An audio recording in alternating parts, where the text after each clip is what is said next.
They tell you the corporate world rewards merit. Show up, work hard, and the world will notice.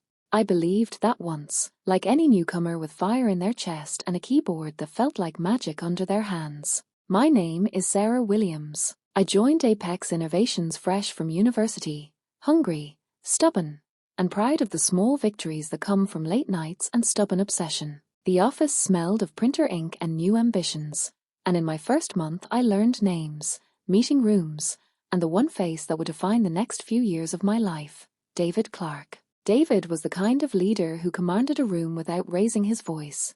Polished, charming, rehearsed. He praised me privately, called me a brilliant, patted my shoulder in corridors and told me the company needed me. In those small gestures I confused ownership for gratitude, mentorship for appropriation. I buried myself in a prototype I later named PulseNet, a system to turn chaotic client telemetry into clear, actionable dashboards. I rewrote algorithms at midnight, sketched flows on napkins, and embedded little fixes that only someone who lived with the code would know to write. The project became mine the way carved wood belongs to the hands that shaped it. When I brought PulseNet for review, David smiled and said, "This will change the company." He asked me to polish the slides and rehearse the demo. He wanted to be the one to present. On Investor Day, I sat in the dark back row with my palms sweating and watched him convert my words into his narrative. He introduced PulseNet with my phrasing, my examples, my metaphors. When applause thundered through the room, he stood to accept it.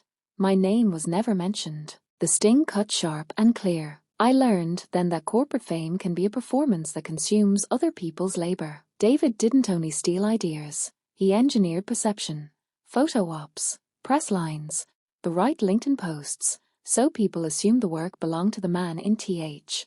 The right LinkedIn posts, so people assumed the work belonged to the man in the suit. Weeks turned to months of pattern. I built, he presented, I polished, he reaped. He rose, awarded with praise and promotion, while my paycheck and title stayed the same. Humiliation settled into a cold patience. I nearly quit when he rebranded PulseNet as his own, calling me an assistant who helped polish his vision. But quitting would have allowed a theft to stand unchallenged. Instead, I decided to fight smarter. I began the quiet work of evidence, meticulous backups, commit histories, embedded metadata, and a private server with authenticated timestamps. I left breadcrumbs in code comments, added unique hashes into compiled artifacts, recorded meeting snippets when possible, and archived every draft, every email. While outwardly I remained the cooperative employee, helping rehearse slides, making coffee runs, offering smiles, I was building an airtight trail. People think revenge must roar.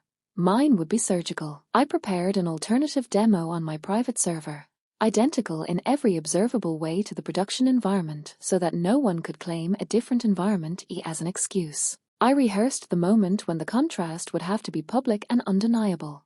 A live investor demo. The day arrived with all the lighting and polish of a corporate spectacle. Cameras rolled. Investors leaned forward. David took the stage with a practiced grin and started the demo. The system froze. Errors flashed across the presentation screen. Confidence crumbled into panic. He clicked faster, offering jokes to patch over the silence, but the room shifted from admiration to discomfort in seconds. That was my cue. Calmly, I stood and asked, "Hey, would you like me to show you the real version?" I connected my laptop.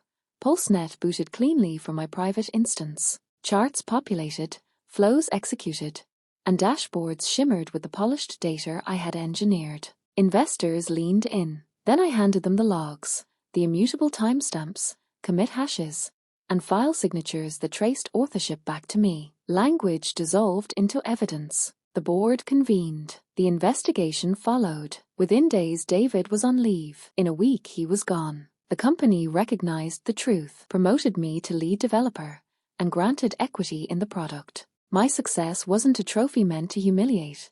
It was a corrective, a precedent that work must be attributed properly. Yet the victory carried adjustments and losses.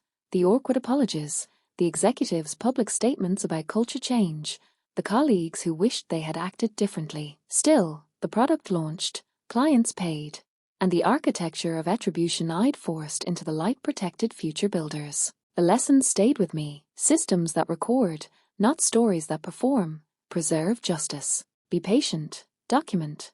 And let evidence speak louder than accusations. That is how a house built on illusion collapses, quietly and irrevocably, when the solid truth is finally shown.